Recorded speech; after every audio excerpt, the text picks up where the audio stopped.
Salam, mən allergoloq Gülnar Quliyeva. Bu videoda sizə bal allergiyası haqqında qısaca məlumat vermək istəyirəm. Əziz izləyicilərimiz, bal allergiyası bütün yaş qrupunda görülə bilər, amma pasientlərimizin böyük əksəriyyəti uşaq yaş qrupunda olan pasientlərdir. Bal allergiyası ən çox uşaqlarda görülür. Bal allergiyasının əsas səbəbi balın tərkibindəki bitki polenləri, yəni bitki tozcuqlarının zülallarına qarşı olan allergik reaksiyadır. Bundan başqa balın tərkibində olan arının ağız suyu ifrazatı və arının bədən hissəcikləri allergik reaksiyalara səbəb ola bilər. Unutmayaq ki, 1 yaşın altında olan uşaqlara bal qətiyyən vermək olmaz.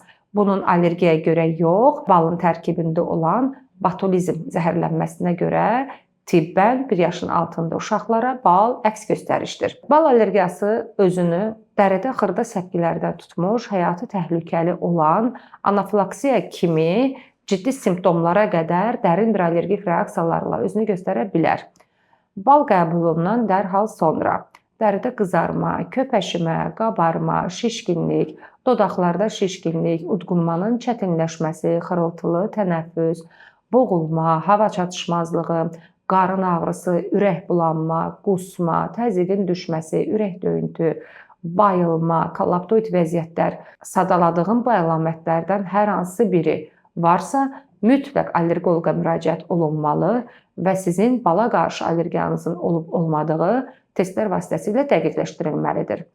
Bundan başqa, polen allergiyasından əziyyət çəkən xəstələrimiz, yəni bitki tozlarına qarşı allergiyası olanlar, yaz allergiyasından əziyyət çəkən pasientlər həmin mövsümdə, yəni bitkilərin tozlandığı mövsümdə bal qəbul etməməlidirlər.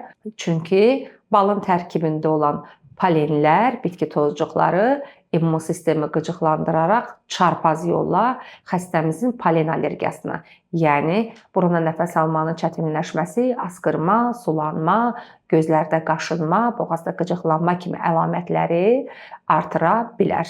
Mövzu ilə bağlı hər hansı bir sualınız varsa, şərh bölümündə bizə yaza bilərsiniz. Asma və allergiya mövzusunda videoları izləmək istəyirsinizsə, kanalımıza abunə olmanız xahiş olunur.